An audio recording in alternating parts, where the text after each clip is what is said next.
Okay, continuing from where we left with the introduction. So we are here in SDC.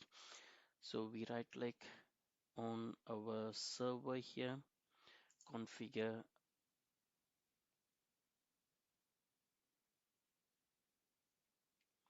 the routing and remote access.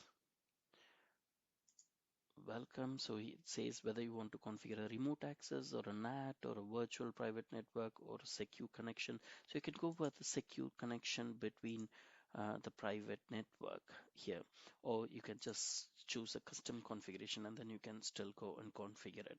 So in my case, I just go for a custom configuration, but it's up to you, whichever method you want to complete it, it's absolutely fine. So here I want to select my configurations. I say I'm going to do a VPN and I'm going to do a demand dial connections used for branch office routing. So we are going to use this. We previously, when we did routing, we used LAN routing. So this time we are not using a LAN routing. We are just going for a demand dial and VPN access, and I finish it. So it asks for it's asked to start the service. I say start service. It will take a bit to start the service while the service is initializing the remote access management. Here we go. So we have our remote access management which is initiated, and here you could see all the interfaces. You have internal, external. It's a loop back, and you have an internal network. You have an Ethernet 2 which is unreachable because we have disabled the Ethernet 2. These are the two active physical networks which we have configured. So before going into that, go to your server, right click and go to the properties. So here you have your property, and make sure that you have LAN and demand dial routing enabled here because we will be using that. We don't want to do anything here. And here, because we don't have a DHCP, we can go and give a static address pool for IP forwarding. So we can use any range of IP addresses. This is the IP address range which we will be using when an IP address is signed. So let's say we'll be using 192.168. This is a SWC SDC network, so it's using a one network. So I'm using one, but I'm going to give something like 150. 192.168 1.150 to 192.168 1.160. So I'm just using 11 numbers, 150 to 160 for IP address range. It's not a best practice. Usually, if you want to give for a IP address, maybe you can give something like 240 to 192.168 1.254. Okay, so 15 IP addresses or 250, just 11 IP addresses. Okay, so I'm just trying to use the same network. You can give any network if you want, right? We don't want to use IPv6 or these things. We don't want to look at that now. So those are the two things which you want to look at the top in the server. Now go to your network interface, create a new demand dial interface. So I'm going to have my remote router, and this remote router is created for LD network. So we are in SDC network, so I'm creating remote router for my LD network. Go on next, connect using my VPN. Yes, automatic selection. You can leave it as an automatic selection, or you can go for any one of this. So if you refer to our lecture, so there are different protocols which can be used in encrypting the traffic. So here I will go with a point-to-point tunneling protocol, PPTP. Next, so it asks me enter the name or IP address of the router that you are connecting to. So literally, if I'm just deleting everything here,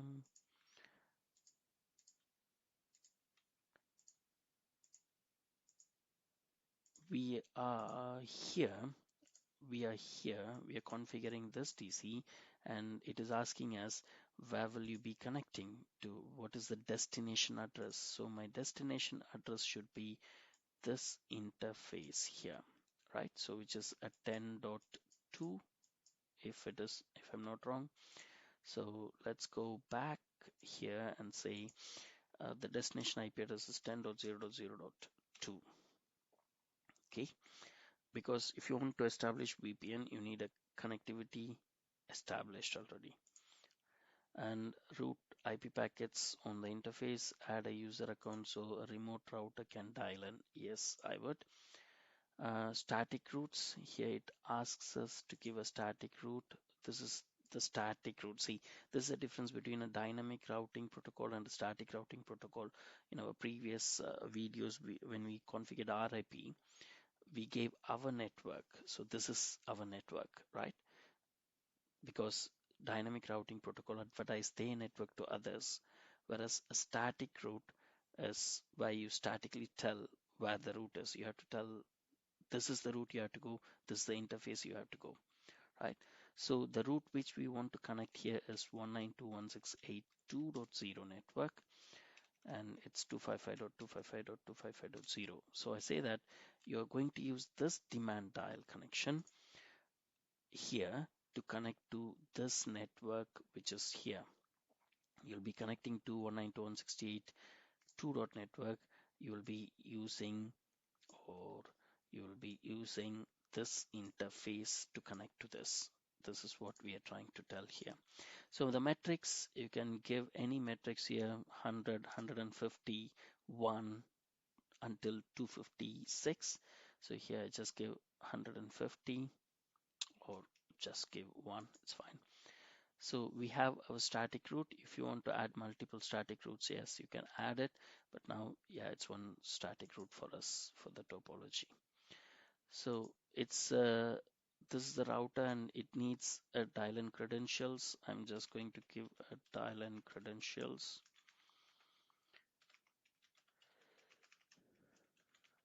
Here, and then I say next. Here it is asking me a username. So the previous one is a dial-in connection which I give so that anyone who wants to connect to that interface, they will use username and password, and this is a dial-out credentials, the username and password to be used when connecting to the remote router. Okay, so I say VPN user. I'm not using the best practice because I don't want you to just copy the instruction here. I want you to think and understand and use the best practices. That's the difference between, a good work, an excellent work, and an exceptional work. So I'm not using a best industry practice where they will be creating a specific username for each dial-out connections. So here I'm just going to use a common username, VPN user, giving my password here.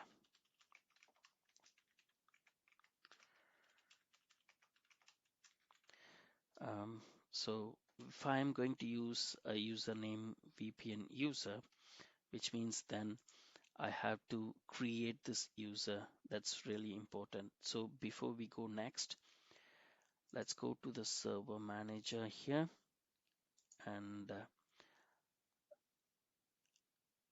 go to, oops.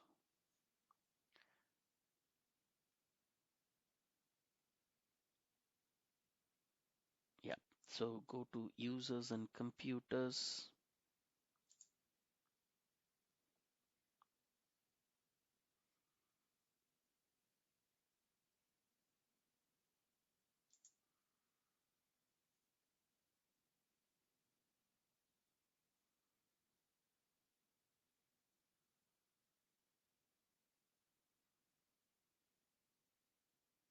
It's becoming a bit slow now.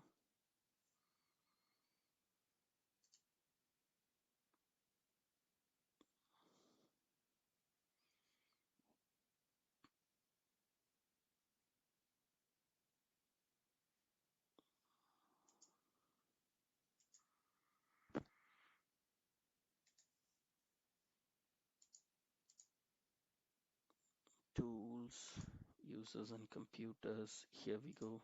The users and computers are here. Right. So I click on users. I don't have VPN user. This is the user which we want to create, VPN user. So I just go and create, right click,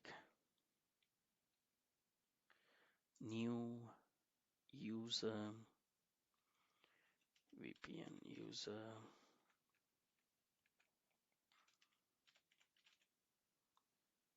next, password.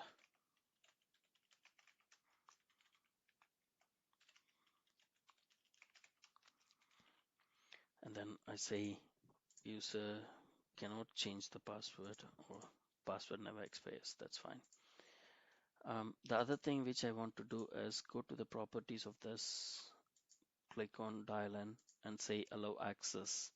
So this is the network access permission, and we have to allow access. There are other methods as well. Instead of allowing access here, you can still retain with control access through NPS, and you have to go and oops, sorry. So you have to go and enable NPS network policy as well. So you can do it anyways, it's fine. Until and otherwise you deny the access for the network access, you deny permission for network access, it's absolutely fine. You can go with allow access, apply, and okay. So these are the two things which you have to do. And after that, so we have created the user here. So let's go back and continue with this configuration. I'm done here. So once we have configured the network interface, you should see an interface for dial-in in a minute.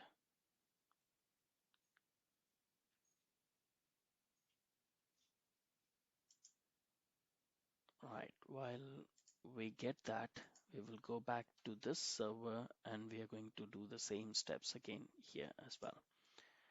So let's log into this server.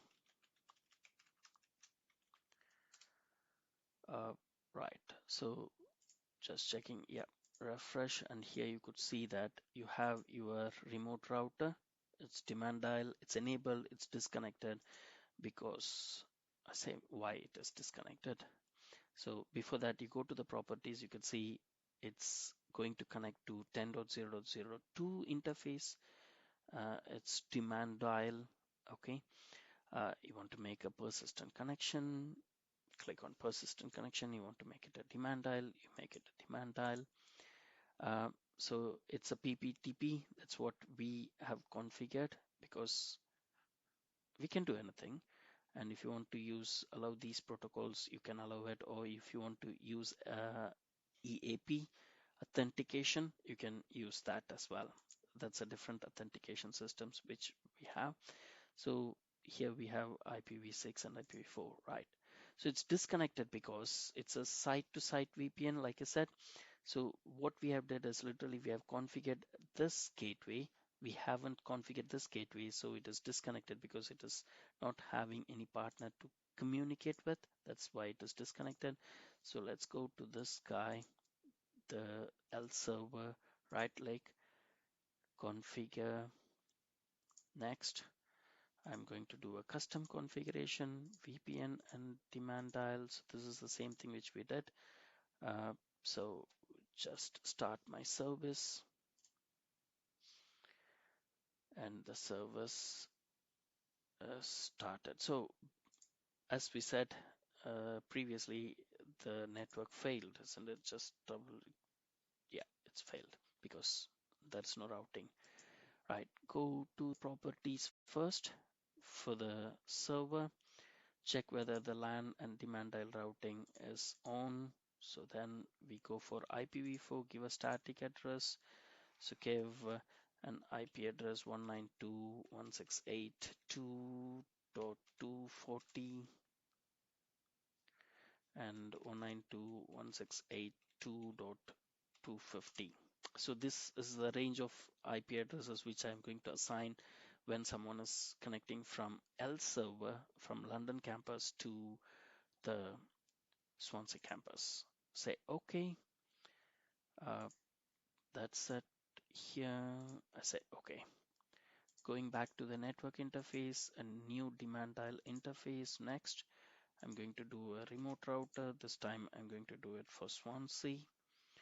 Next, connect to VPN, point-to-point connection. You have to be sure that you use the same protocol,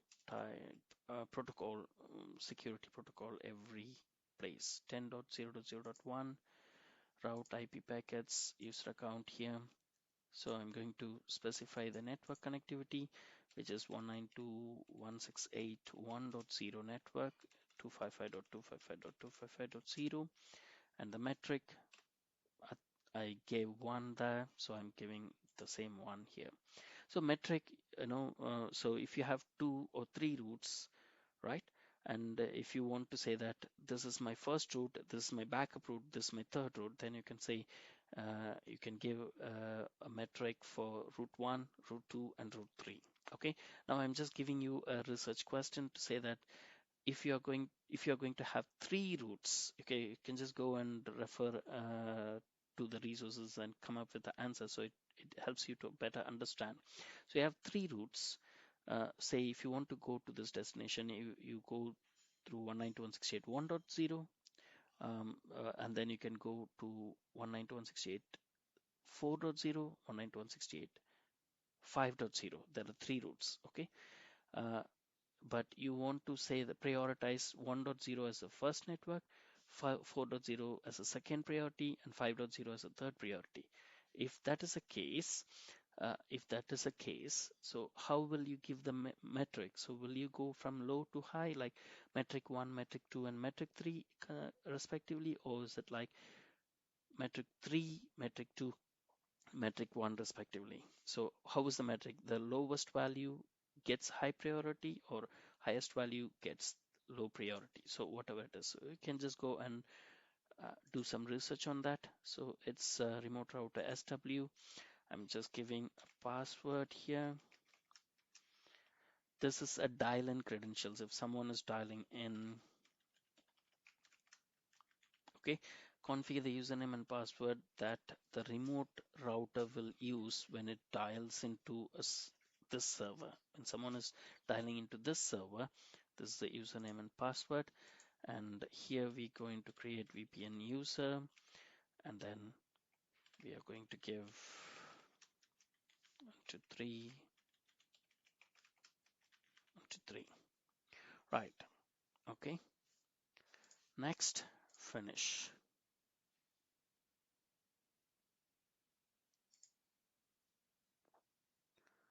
So here it says it is unreachable. Let's go to this server. It says disconnected. Here it is disconnected. It is unreachable. Right. So you could see that it is connected, but previously it was not connected. So the problem which we did is we haven't created a VPN user. So what I would say is it's not a best practice creating the same VPN users everywhere in both the domains. So we should create specific user for L server in SDC and specific user for SDC in L server. Possibly because you are in a root domain and the child domain here. So what you can do is I can just go and disconnect it. So possibly what you can do is you can create, before you start working on this, before you disable this routing access, remote access. So when you have the domain connectivity, you can go here with the user, create users, and then you go when the users properties and add members. Okay, so you can, if you can add the members like domain users, it is now as a domain user with nitish.nos. You can as an admin user, you can add the child as well. So you can do that. So that's another way of doing it. Okay, so it's up to you to do whichever method, but the best practices always gets the best marks, right? Okay. um yeah, so what I did here is I have just added the username here. So once I have added the username, I can just, yeah, it's connected.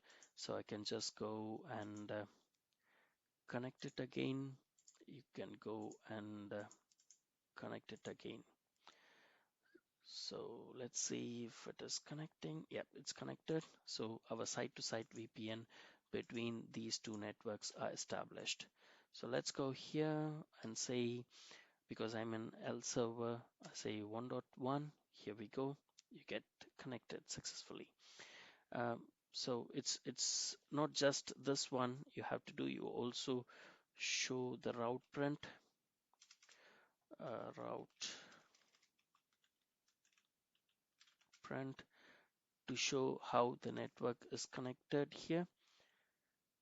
So these are the evidences which you have to show.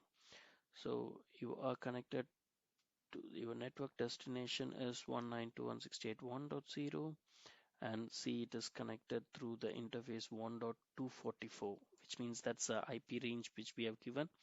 So yes, it is connected routing 244, right? So you have the routes which it takes to connect, you know, right? So then you can also use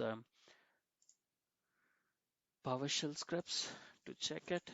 So a test connection of 2.2, 2.2 is not around. Let's say if we are going to connect it, yeah.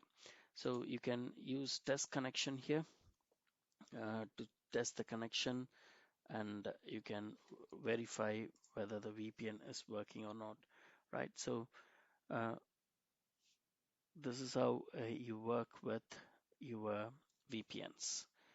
Uh, so if you can use this as a reference, but still I would recommend you to do some research, make it more industry professional, or make it more with the industry standards, right? See you then in our next video.